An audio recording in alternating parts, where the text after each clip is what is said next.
Hi, this is Phil Shapiro in Tacoma Park, Maryland. I came across this very interesting new book, They Called Us Enemy, by George Takei, co-authored with Eisinger, Scott, and Becker. It's a graphic novel, a historical, personal account. This was written by George Takei, Justin Eisinger, and Stephen Scott, art by Harmony Becker. So, it's a New York Times bestseller.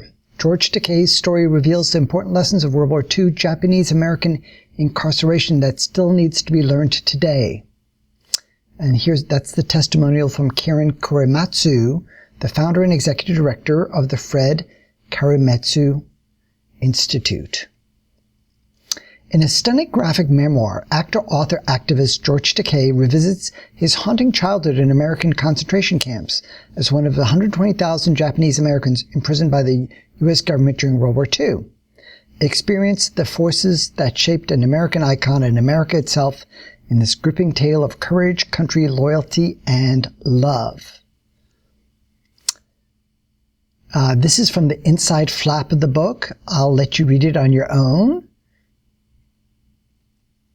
And this is a continuation of that inside flap of the book. And this is the bottom of the inside flap of the book.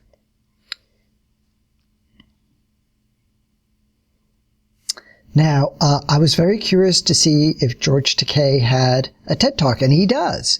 And I recommend that you go and take a peek at this even before you finish watching this book review. So just look it up, George Takei, on YouTube, and George Takei TED, and you come across Why I Love This Country That Once Betrayed Me. It has 1 million views. And then this is another very interesting video I came across. George Takei interviewed on Democracy Now! With Amy Goodman.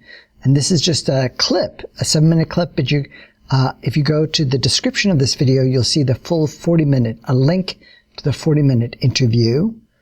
That's well worth your time. So this is some screen grabs, some scans I got from the book. I learned a lot in this book that I didn't know. So in my high school history class, we spent like 2 or 3 months studying the Civil War. We spent 2 or 3 minutes studying the Japanese internment during World War II. I think my history professor might have given it 1 sentence maximum in his lectures. So I missed out on learning some important stuff. And this book fills in the details. So one thing I did learn is that not only were the Japanese Americans interred during the war, but they also had their bank accounts were frozen and they lost a lot of their money. Their houses, their businesses, they lost a lot. So this is Fletcher Bowen, I guess, and he was the mayor of Los Angeles. And he testified before Congress after Pearl Harbor that Japanese Americans were non-assimilable. And so he was pandering to fears at the time. And same thing over here. Here is, so there was a curfew in March of, it must be 1942. And so Japanese Americans were kind of, had a house arrest in their house from 8 p.m. until 6 a.m. And the person responsible for this was Lieutenant General John L. DeWitt, commander of the Western Defense Command. Then George Takei was very young, about 4 years old, I believe, and his family was shipped to this racetrack in Los Angeles, the Santa Anita racetrack. And his family was put up in stables, had to sleep in the stables. I was curious to find out where this racetrack is. So it shows you part of Los Angeles. I think it's Arcadia, part of Los Angeles. And so here's the graphics. Each family was assigned a horse stall, still pungent with the stink of manure. And from the perspective of George Takei, it wasn't all as scary as it was to his parents. Over here it says, we get to sleep where the horses sleep, fun. As a kid, I couldn't grasp the injustice of the situation.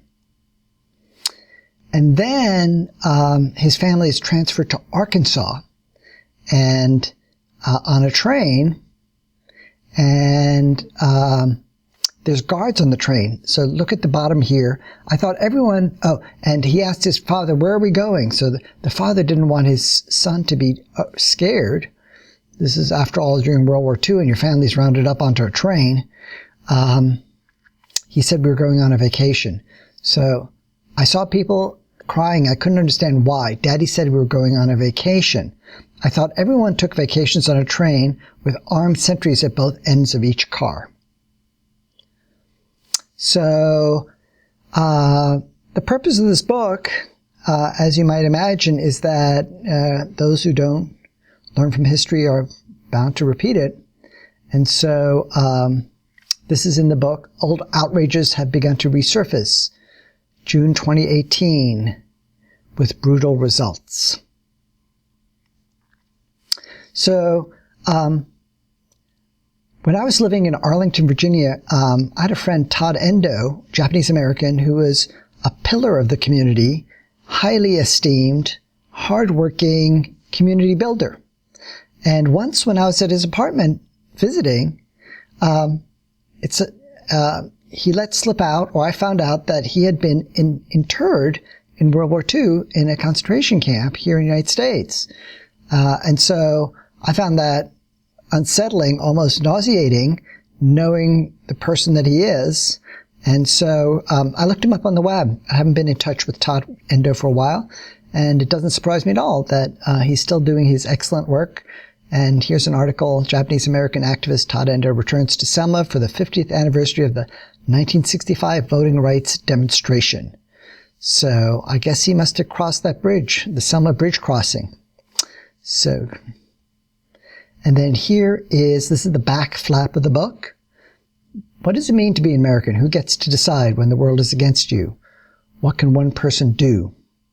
To answer these questions, George Takei joins co-writers Justin Eisinger and Stephen Scott and artist Harmony Becker.